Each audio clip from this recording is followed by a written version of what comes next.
সিলেটে নিয়ন্ত্রণে আসছে না হাম ও হামের উপসর্গে মৃত্যুর সংখ্যা। প্রতিনিয়তই হাসপাতালে ভিড় বাড়ছে।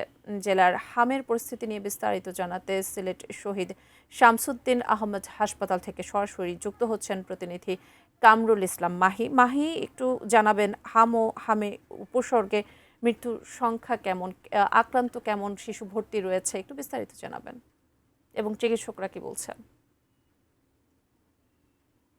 একদম ভয়াবহ অবস্থা। আজ সকালেই সিলেটবাসী 5 শিশুর মৃত্যুর সংবাদ শুনে কিন্তু ঘুম ভেঙেছে এবং এই মৃত্যুর যে মিছিল, এই মৃত্যুর মিছিলটি দিন দিন দীর্ঘ হচ্ছে এবং এই মুহূর্তে আমি সিলেট শহীদ শামসুদ্দিন হাসপাতালে আছি।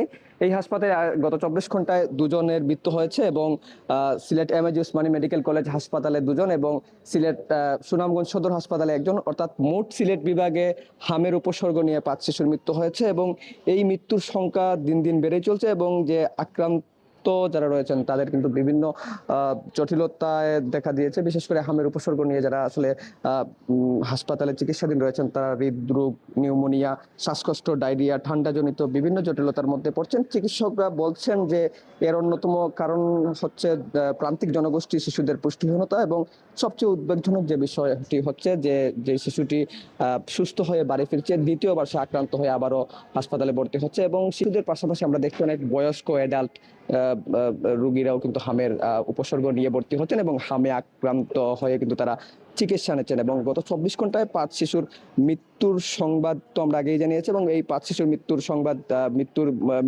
মৃত্যুর মধ্য দিয়ে সিলেট বিভাগে এখনো পর্যন্ত হামের উপসর্গ এবং হামে আক্রান্ত রোগীর মৃত্যুর সংখ্যা 47 জনে দাঁড়িয়েছে এবং এর মধ্যে সিলেট বিভাগে বিভিন্ন হাসপাতালে উপসর্গ নিয়ে চিকিৎসাধীন রয়েছেন 283 জন এবং গত 24 ঘন্টায় কোনো হাম আক্রান্ত কনফার্ম না হলেও কিন্তু এই সময়টিতে সিলেট শহীদ শামসুদ্দিন আহমেদ হাসপাতাল এবং Sylhet MAG Osmani medical college হাসপাতালে চিকিৎসা হামের উপসর্গ এবং হামের বিভিন্ন জটিলতা নিয়ে ভর্তি হয়েছেন।